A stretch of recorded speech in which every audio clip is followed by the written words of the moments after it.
The organisation was, and I'm not having a pop at the other people, it's just not their fault, but it was chaos. And we actually had a phone call about when Sexy was just breaking America, we had a phone call from, I think it was something to do with George Michael's management, I'm not quite sure, but apparently he was quite a big manager. And it came through a friend of ours, and he said, unless you sort this out now, this is going to come up, the wheels will fall off. I can see it happening. And we're like, what does he know? He knew quite a lot. because and so everything was, the first album and the singles did very, very well. But once we got into the second album, tensions between us and Rob started to grow. Rob hated promoting. He couldn't. What he's doing now, he could not stand it. He fell asleep in his suit once. Yeah, we were in Copenhagen, and we were being interviewed over lunch, and he actually nodded big off. Magazine. Yeah, but we had some great fun with Rob. I mean, and he had a great sense of humour. But it was just Rob was a funk guy, and we were pop guys, and it just didn't work. No, so we started to not fall out with Rob, but we just started to do that. Yeah, go your different ways. Yeah, Tamsin was being eaten alive, bless her, by the record industry, our manager. Our record company made the mistake of thinking he knew everything, and actually got to the point where our American record label banned him from their offices because they couldn't stand him. So immediately there was tension everywhere. Yeah. And what people do with stuff like that is they run for the hills. Yeah. And we weren't. At one point we had our manager disappeared. Our record company went to Caribbean for 6 weeks, and that was it. Yeah. Couldn't go. But you've come through that, haven't you? I mean, yes, we have. An interesting sort of baptism by fire. Yes, it is. And here you are. Yes. Exploding onto the scene again. Yeah, we just have to. I mean, we ended up working in Europe because Fred went to the dance conference thing in Amsterdam in the year 2000, and that's when we got picked up by BMG, because we realised that the UK, once we got into the mid to late 90s with Britpop, Blur and Oasis, well, there's no way a band like us was ever going to get any support of any kind whatsoever. It was impossible.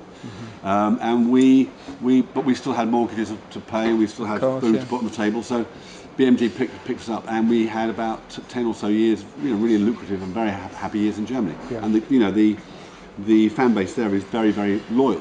But in the end, what happened was, because we had so many stories and stuff to tell around what we've done, and the years before the band became successful and the years since, this is stuff we couldn't tell in Germany because we're not fluent in German. So we thought, well, English audiences are going to get the sense of humour, I think, more than the German. I mean, we tried some of our best jokes in Germany.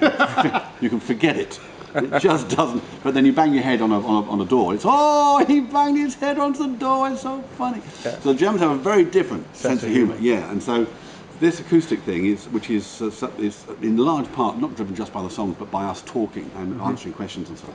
It could only work in an English-speaking country, and intimate, and in a small show. Absolutely. Yeah. And I've listened to your album actually. It's I like it, I must tell you. Thank you. No, we're happy with it. I must say. And it reflects some of the things you're saying. It seems to me like your first song is about being down, isn't it? Yes. Is this really what life's about? We need to get up and do something. Yeah, life is tough. I mean, for a lot of people in Birmingham the other day, and where you see parts of the UK where money has not come, when there is no development, there's no love. There's no love. Government don't.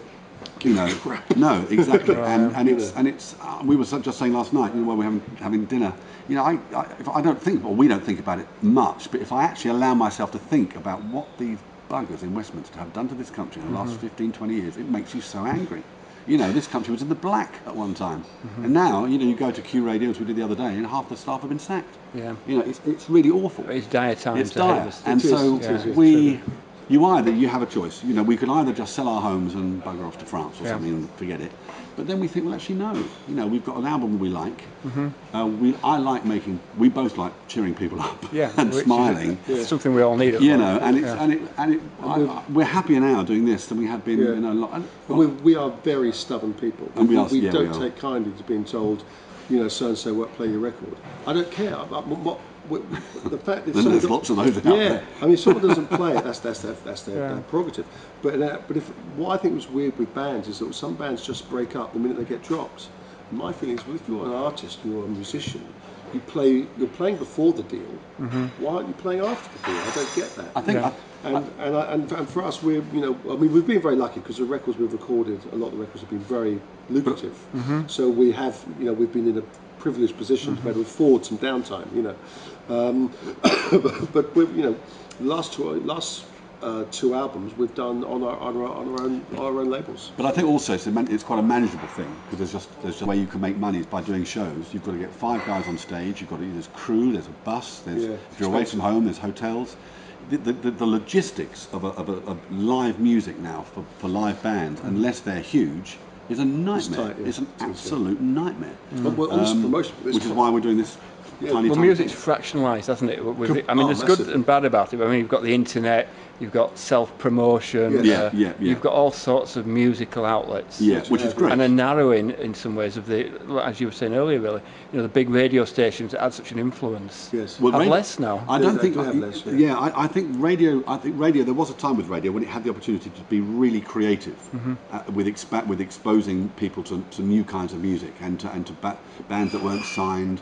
Well, guys like John Peel. Yeah, John Peel. People, but the trouble is, and a bit like the music industry itself, once the whole thing went tits up and you know, everything, the money started disappearing out of the industry, you know, falling through the floor, it became more and more conservative. People got frightened. They became risk averse, and that's what the industry's like. Which is why all these ludicrous pop bands, you know, like, you know, the X Factor and all that stuff, because it's safe. It's safe. You market it on TV. You know what you're in for. And you get rid of it quickly. And you get rid of it quickly. It lasts for 2 years, and then you're off. And you're, you know, Susan Boyle, God bless her. 2 years time, who's going to be looking after her? I don't know.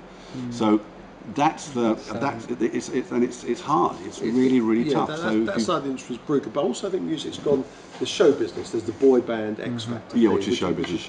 Yeah. And then you've got the rock sort of side and the indie side. Yeah. And then you've got sort of pop bouncing around the middle. And I think what's weird with pop is that people, well, I love pop music, and I don't know why it has to be exclusive to the under 35, so I don't get that. No, I get really angry about that. Just because you're under 30, don't imagine that pop belongs to you, because it doesn't any longer. No. Pop belongs to any. I know there's a guy, and the Stones were playing a few years ago, and they were interviewing people up the queuing to see the Stones. Yeah. And they interviewed one guy, he was probably about 70, I suppose. And they said to this guy, why are you coming to watch the Stones? He said, all the time Mick Jagger's dancing around on stage, I'm a young man. And that's, I think it's great, absolutely. And you know, this idea, and record companies have it too, you know, if you're 16 and you're a girl and, you know, you have no pubic hair and haven't even had your first period, you are fantastic material for pop. Fuck off. Come on. I mean, you know, pop is for absolutely everybody. Absolutely everybody. No matter what age you are, no matter how tall, fat, thin you are, you know. And some of our greatest pop bands, I think I've got a real problem with Depeche Mode, because they don't get the support of this country. Depeche Mode are one of the greatest British pop bands of the last 30 years. This country treats them like shit. Yeah. It does my head in. They sing Madison Square Gardens like 8 nights on the run. They're huge. And they come over here and it's... We should have statues. Yeah, we should. We should have statues. The Cure. Yeah, the Cure, another one. No, don't get the recognition. We have a statue to Eric Morecambe in Morecambe. Yeah, we do. Yeah. Don't we? So why not? We do. Yes, Who should have a statue? Who should have a statue? I love Eric. So big fans, those two. But you know, there are artists out. John Lennon Airport, who sat in bed and demonstrated against the war in Vietnam. Give me a break. There are other artists out there who are huge now, British artists, who don't get any recognition in the UK whatsoever. I don't get it. No. Tribalism, I guess. It is a kind of tribalism, which is why a lot of artists go abroad, which is why they end up living in LA and getting treated like, in the way that they think they should be treated, which is as celebrities and pop stars, which is why we're over here.